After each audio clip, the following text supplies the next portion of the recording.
பேரிழந்தூர் அர்-ரஹீமிய்யா Arabic கல்லூரி உங்கள் ஆண் பிள்ளைகள் 7 ஆண்டுகளில் ஆலிம் பட்டத்துடன் பிகாம், பிபிஏ, பிஏ டிகிரிகளும் பெற்று சிறந்த ஆலிமாக வெளிவர இன்றைய தொடர்பு கொள்ளுங்கள். மிகவும் சுறுசுறுப்பானவர், எல்லார்கிட்டையும் இனிமையாக பழகக்கூடிய மிக முக்கியமான அவருக்கு புதிதாக வச்சிருக்கிற பேரே ஆலிம் ரங்கராஜ பாண்டே அப்படின்னு தான் வச்சுருக்கோம். யார் தெரியுமா உங்களுக்கு? ஜியாவுதீன் தாவூதி ஹஜ்ரத். எப்பவுமே கேமராவோடையே இருப்பார். அதனால அவர் விஷயத்தில் நீங்கள் ரொம்ப ஜாக்கிரதையாக இருக்கணும். ரகசிய கேமராவெல்லாம், அந்த பேனா கேமராவெல்லாம் கூட வச்சுருவாங்க. அந்த ஆலிம் ரங்கராஜன் பாண்டே ஜியாவுதீன் தாவூதி ஹஜ்ரத் போதை கலாச்சாரம் பெருகி வர்றதுக்கு வளர்ப்பு தான் காரணம் என்று சொல்லி 8 நிமிஷம் அவர் பேசுவார். 8 நிமிஷத்துக்கு மேலே போனால் அது நான் சொல்ல மாட்டேன்.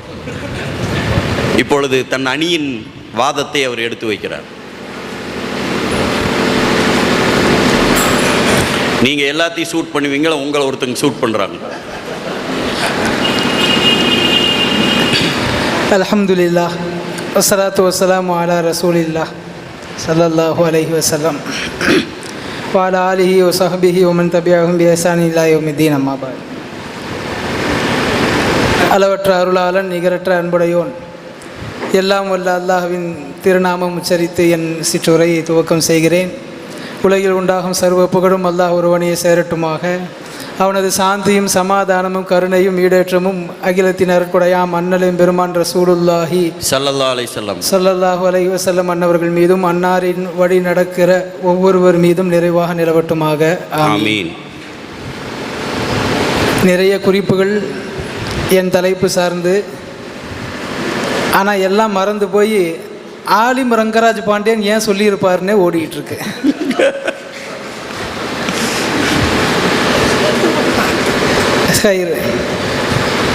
நேரடியாக தலைப்புக்குள் குதிக்க வேண்டிய, அவ்வளவுதான், நீச்சல் குளத்தில் குளிச்சிட வேண்டியதுதான் சூழ்நிலை இருக்கிறது. ஜூன் 26 உலக போதை ஒழிப்பு தினமாக அனுசரிக்கப்பட்டு வருகிறது. ஹிஜ்ரி புத்தாண்டை முன்னிட்டு இமாம்கள் பேரவையும் இங்கே போதை ஒழிப்பு விழிப்புணர்வு பொதுக்கூட்டத்தை நடத்தி கொண்டிருக்கிறது. ஒரு அசுர வளர்ச்சி கண்டிருக்கிறது போதை வஸ்துக்களுடைய உபயோகம். ஆண்டுக்கு சுமார் 51 லட்சம் கோடி ரூபாய்க்கு போதைப் பொருட்கள் வியாபாரம் நடந்து கொண்டிருக்கிறது என்று ஒரு ஆய்வு சொல்கிறது. நான் வச்ச பேர் கரெக்டு தானே? அவ்வளவு தூரம் நம்ம பேச வேண்டியதில்லை. சேலத்துக்குள்ள கடந்த 3 நாட்களுக்குள் வந்த 3 செய்திகளை உங்களுக்கு நான் சொல்கிறேன். ஒன்று, நம்ம ஜங்ஷன் ரயில் நிலையத்தில் போதைப்பொருள் கடத்தல் பிரிவு தடுப்பு போலீஸார் கடுமையான சோதனை செய்து வருகிறார்கள். கடந்த வாரத்தில் 2 நாட்களில் மட்டும் 80 கிலோ கஞ்சா பிடிக்கப்பட்டிருக்கிறது. இரண்டாவது செய்தி, அதை தொடர்ந்து ஜங்ஷன் பகுதியில் போதைப்பொருள் கடத்தல் வழக்கில் ஏற்கனவே தொடர்புடைய 314 பேரை விசாரிக்க 73 போலீஸார் நியமிக்கப்பட்டு அவர்களை தணிக்கை செய்து விசாரித்ததில் 1.5 கிலோ கஞ்சா பொருள் கிடைத்திருக்கிறது, பறிமுதல் செய்யப்பட்டிருக்கிறது. மூன்றாவது செய்தி, நமது சேலம் மத்திய சிறைச்சாலையில் கைதி ஒருவரை பார்க்க சென்ற வக்கீல் அவருடைய நடத்தையில் சந்தேகம் இருந்ததால் சோதனை செய்து வந்தபோது அவர் கொடுத்து சென்ற உணவு பொட்டலங்களுக்குள் ஒரு சிம் கார்டும் கஞ்சாவும் இருந்தது என்று செய்தி வந்தது. இப்போ எல்லா இடங்களிலேயுமே போதைப் பொருள் வியாபித்திருக்கிறது. போதை போதை எங்கும் போதை, கலாச்சாலைகள் தொடங்கி சிறைச்சாலை வரை போதை. போதை போதை எங்கும் போதை, சிற்றுண்டி நிலையங்கள் தொடங்கி ரயில் நிலையங்கள் வரை போதை. போதை போதை எங்கும் போதை, கபர்ஸ்தான் வரை போதை. ஜனாசா தொட வைத்து விட்டு அந்த உடலை புதைக்கும் இடைவெளியில் நம்மால் வெளியில் சென்று புகைத்து விட்டு வந்து விடுகிறார். பெருமானார் ஸல்லல்லாஹு அலைஹி வஸல்லம் சொன்னாங்க, ஒரு ஜனாசா தொலை வச்சுட்டு அடக்கம் செய்கிற வரைக்கும் இருந்தால் கீராத்து நன்மை கிடைக்கும்னு. இப்போ அவருக்கு கிடைக்குமா கிடைக்காதான்னு எனக்கு ஒரு யோசனை ஓடிக்கிட்டே இருக்குது இந்த செய்தியை பார்த்ததுலேருந்து. ஹஜ்ரத், நிறைய பேர் நோன்பு திறக்கிறதே நடுவர் அவர்களுக்கு நிறைய அனுபவம் இருக்கும் போல இருக்கு. அதை பார்த்த அனுபவம் இருக்கு.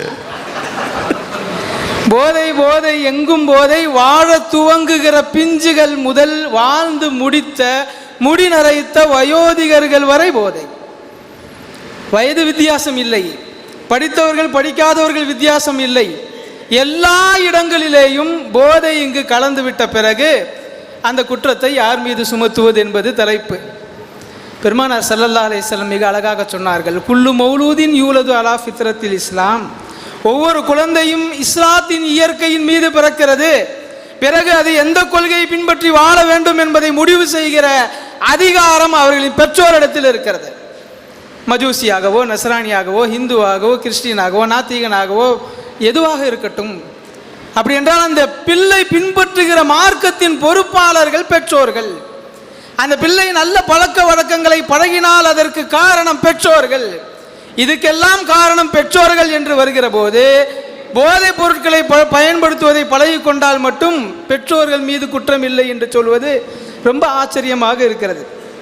அன்பிற்குரிய எனது எதிரணி ஆலிம் சகோதரர்கள் பார்ப்பதற்கு பால்வடியும் பச்சை குழந்தைகள் போன்ற முகத்தோடு அமர்ந்திருக்கிறார்கள். கண்டிப்பா அவங்க யாருக்கும் அந்த பழக்கம் இல்லை. தூத்துக்குடியில் போன மாதம் ஒரு பட்டிமன்றம் பேசணும். அப்பயே நடுவர் இவங்க தான். நிறைய கால வாரனா இருந்தால் நான் மூச்சு விடாமல் பேசிக்கிட்டு இருக்கிறேன்.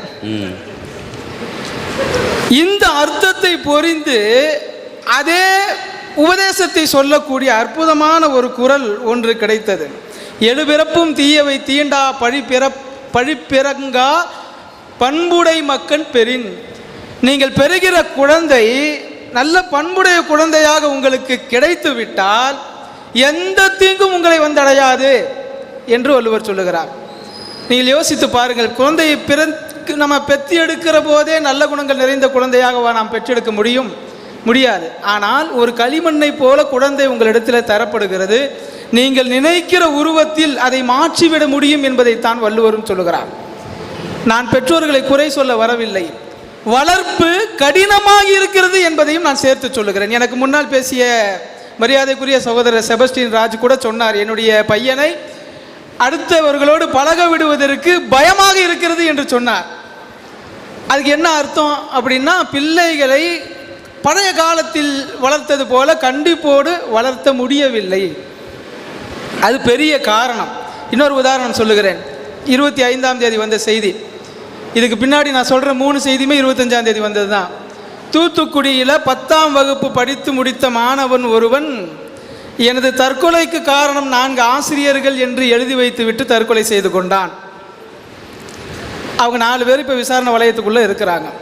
எதற்காக சொல்கிறேன் என்றால், பிள்ளைகள் கண்டிப்பு செய்வதை ஏற்றுக்கொள்ளும் மனப்பான்மையில் இல்லை என்றால் அவன் ஏற்கனவே கண்டிப்பான வளர்ப்பில் இல்லை என்று அர்த்தம். வீட்டில் ஏற்கனவே கண்டிப்பான வளர்ப்பில் இருந்திருந்தால் சார் கண்டிக்கும் போது அவனுக்கு வருத்தம் வரக்கூடாது. இல்லை, நாங்கள்லாம் மக்தப் மதரசா அபூபக்கர் ஹஸரத் உட்காந்துருக்குறாங்க, எனக்கு மக்தபில் உஸ்தாது ஹஸரத் அடிப்பாங்க, வீட்டில் போய் சொல்ல மாட்டோம், சொன்னால் அங்கே 2 அடி எக்ஸ்ட்ரா விழுகும். அப்படி இருந்த வளர்ப்புகள் இன்றைக்கு மாறி போயிருக்கிறது என்பதற்காக நான் சொல்லுகிறேன். திருநெல்வேலியில் 2 நாளைக்கு முன்னே நடந்த சம்பவம். காலேஜுக்கு போன்னு சொல்லி தந்தை தொந்தரவு பண்ணிக்கிட்டே இருக்கிறாருன்னு சொல்லி தந்தை தூங்கும்போது தலையில் கல்லை போட்டு கொன்றான். முந்தானேத்து செய்தி. ஹைதராபாத்தில் அதே முந்தானேத்து செய்தி. 16 வயது இளம்பெண் இன்ஸ்டாவில் பழகிய நண்பனோடு ஓடிவிட்டாள். காவல்துறை பிடித்து நீ மைனர்மா மேஜர் கிடையாதுன்னு வீட்டில் விட்டுட்டு போயிடுச்சு. காதலனோடு சேர்ந்து அடுத்த சில நாட்களில் தன்னுடைய தாயை கட்டி வைத்து சுத்தியலை எடுத்து தலையால் அடித்து கொள்கிறான். இந்த கொலையெல்லாம் நமக்கு கொஞ்சம் பயங்கரமாக தெரிஞ்சாலும் எனக்கு என்ன ஆச்சரியம்னா, ஒரு சோத்தில் விஷம் கலக்கிறதோ அல்லது கொஞ்சம் இலகுவான முறைகளில் கொலை செய்யாமல் சுத்தியல் எடுத்து பெற்ற தாயை கொலை செய்கிற அளவிற்கு அவருடைய உள்ளத்தில் குரூரம் வளர முடியுமா? நம்ம எப்படிப்பட்ட வளர்ப்பில் இருக்கிறோம், எப்படிப்பட்ட சமுதாயத்தில் வாழ்ந்து கொண்டு இருக்கிறோம் என்பதை நினைத்து பார்க்க அச்சமாக இருக்கிறது. விளையாட்டாக பல சம்பவங்கள் சொல்லப்படுகின்றன. நடுவர் அவர் சொன்னது போல இது நகைச்சுவையாக பேசப்படக்கூடிய தலைப்பாக தெரியவில்லை. என்ன குறைன்னா, நாம் வளர்ப்பில் பொடுபோக்கு காட்டுகிறோம் அல்லது இஸ்லாமிய வளர்ப்பு முறையை அறிந்து கொள்வதில் நாலேஜ் குறைந்தவர்களாக இருக்கிறோம். ஒரு பையன் பீடி குடிச்சிட்டான். அவங்க அத்தாட்ட போய் சொல்லிட்டாங்க. அவங்க அத்தா கூப்பிட்டு அவனை வலது கையில் குச்சி எடுத்து அடின்னு அடிக்கிறார். இடது கையில் பீடி இருக்குது. அவரே குடிச்சிக்கிட்டே தான் அடிச்சுக்கிட்டு இருக்கிறாரு. இது உங்கள் வீட்டில் நடந்ததா? நீங்கள் என்னை மட்டும் வாரலாம். லைவ் வேற ஓடிக்கிட்டு இருக்கு. எங்கள் அம்மா பார்த்துக்கிட்டு இருப்பாங்க இந்நேரம். அதுக்கு வேண்டி தானே சொல்கிறது. சரி, அதை விட்டுருங்க. அது எந்த குச்சின்னெல்லாம் நாங்கள் கேட்கல. இல்லை, இன்னொரு மகன் மாங்காய் திருடிக்கிட்டு இருந்திருக்கிறான். அந்த பக்கமாக வந்தவர் சொன்னார், மாங்காவை திருடிக்கிட்டு இருக்க, இருறா போய் உங்கள் அத்தாட்ட சொல்கிறேன் அப்படின்னு. நான் சொன்னால் மேலே உட்காந்து அவர் தான் பிச்சு போட்டுக்கிட்டு இருக்காரு, போயா டைம் ஆகுதுன்னு. வளர்ப்பின் நிலைகள் சில நேரங்களில் நகைச்சுவையாகவும் சில நேரங்களில் அச்சப்படக்கூடிய அளவில் இருக்கிறது. நான் நிறைவு பகுதிக்கு வருகிறேன். கரெக்டாக வந்துட்டீங்க. நாலேஜ், இஸ்லாமிய வளர்ப்பு நாலேஜ் சமுதாயத்தில் குறைவு என்பதை நாம் ஏற்றுக்கொள்ள வேண்டும். இது நான் வைக்கிற குற்றச்சாட்டு.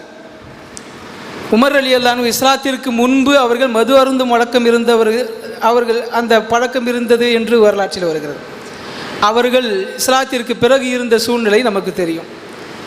எவ்வளவு பெரிய போதைப் பொருள் உபயோகிப்பவராக இருந்தாலும் அவரை மாற்றக்கூடிய ஆற்றல் ஷரியத்து கூறுகிற உபதேசங்களில் உண்டு. ஆனால் நம்ம என்ன பண்ணோம்? அஜர்த்துமார்கள் அரைச்சமாவே அரைச்சிக்கிட்டு இருக்கிறாங்க. ஜலாலுதீன் அஜர்த்தா 17 வருஷமா உப்பிலிப்பாளையத்தில் ஒரே பயானத்தான் பேசிட்டு இருக்கிறாரு அப்படின்னு போய் நாம் என்ன பண்ணோம்னா, மோட்டிவேஷனல் ஸ்பீக்கராக யார் இருக்கான்னு பார்த்து அவங்க பயானை உட்காந்து கேட்கறது. அதில் இந்த சமீப காலமாக single parent method, without parent மெத்தடுலாம் வளர்ந்ததற்கு பிறகு வளர்ப்பு முறை என்பது வீடுகளில் இல்லை, வெளியே போய் தேட ஆரம்பிச்சுட்டான். அதுலேயும் ஒரு அம்மா 2 ஹவர் ஸ்பீச் கொடுக்க, மோட்டிவேஷனல் ஸ்பீச் கொடுக்கறதுக்கு 2 ஹவருக்கு 40,000 ரூபா வாங்குது ஃபீஸு. எங்கள் நடுவருக்கு அது 2 மாத சம்பளம். இப்போ பேசுங்க. ஏங்க, கோயம்புத்தூர்லேயே நான் இப்போ வெளிப்படையாக சொல்கிறேன், கோயம்புத்தூர்லேயே சம்பளம் கேட்காமலேயே 2 வருஷத்துக்கு ஒரு தடவை சம்பளத்தை உயர்த்தி தர்ற நிர்வாகமும், கோயம்புத்தூர்லேயே அதிக சம்பளமும் எனக்கு தர்றது உப்பிலிபாளையம் பள்ளிவாசல் தான். மாஷா அல்லாஹ், மாஷா அல்லாஹ். அந்த நிர்வாகம் அப்படிங்கிறது வந்து அவ்வளவு கண்ணியமாக வச்சுருக்காங்க. ஒரே பயாடு திரும்ப திரும்ப பேசினாலும் அதிக சம்பளம். உண்மையாக இருக்க வேண்டும் என்ற ஆதரவோடு எல்லா பள்ளிகளிலேயும் அதே மாற வேண்டும் என்று இந்த நிலையத்தில் நான் துவா செய்து கொள்கிறேன். கோவை மாவட்டத்திலேயே அங்கே தான் அதிக சம்பளம். அல்ஹம்துலில்லாஹ்.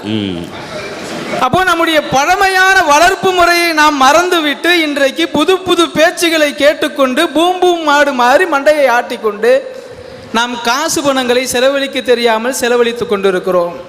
என்னுடைய உரையை நான் முடிக்க வேண்டி இருக்கிறது. எனக்கு முடிச்சுதாங்க ஆகணும். எனக்கு பின்னால் வர்றவங்களாம் நிறைய பாயிண்ட் சொல்லுவாங்க. நான் எல்லாத்துக்கும் ஒரு சின்ன ரத்து இப்போ சொல்லிட்டு போகிறேன். ஒருத்தன் கெட்டான், அவன் யாரால கேட்டான் அப்படின்னா அவங்க சொல்லுவாங்க நண்பனால் கேட்டான். இப்போ நான் கேட்குறேன், அந்த நண்பன் யாரால கேட்டான்? அவனுடைய பெற்றோர் வளர்ப்பு சரியில்லாததால் கேட்டான். நீங்கள் எத்தனை பேரை உதாரணம் சொன்னாலும் கடைசியில் போய் நிற்கிறது பிள்ளை வளர்ப்பில் தான். அதனால தான் நடுவர் வளர்ப்புங்கிறத தலைப்பில் முதல்ல போடுங்கன்னு சொன்னாங்க. எனவே தீர்ப்பும் வளர்ப்பே வளர்ப்பே வளர்ப்பே என்று வர வேண்டும் என்பதை ஆசையோடு கேட்டுக்கொண்டு வார்த்தைகளை நிறைவு செய்கிறேன். வாய்ப்புக்கு நன்றி. வாஹிரு தஅவானா அல்ஹம்துலில்லாஹி ரப்பில் ஆலமீன். நல்ல சிறப்பாக பேசினார். சரி, கையாவது தட்டுங்க, ஒன்றும் பிரச்சனை இல்லை. ஏன்னா நல்ல ஒரு குறித்த நேரத்தில் குறிப்பான தகவல்களை மிக சரியான முறையில் எடுத்து வச்சிருக்கார்.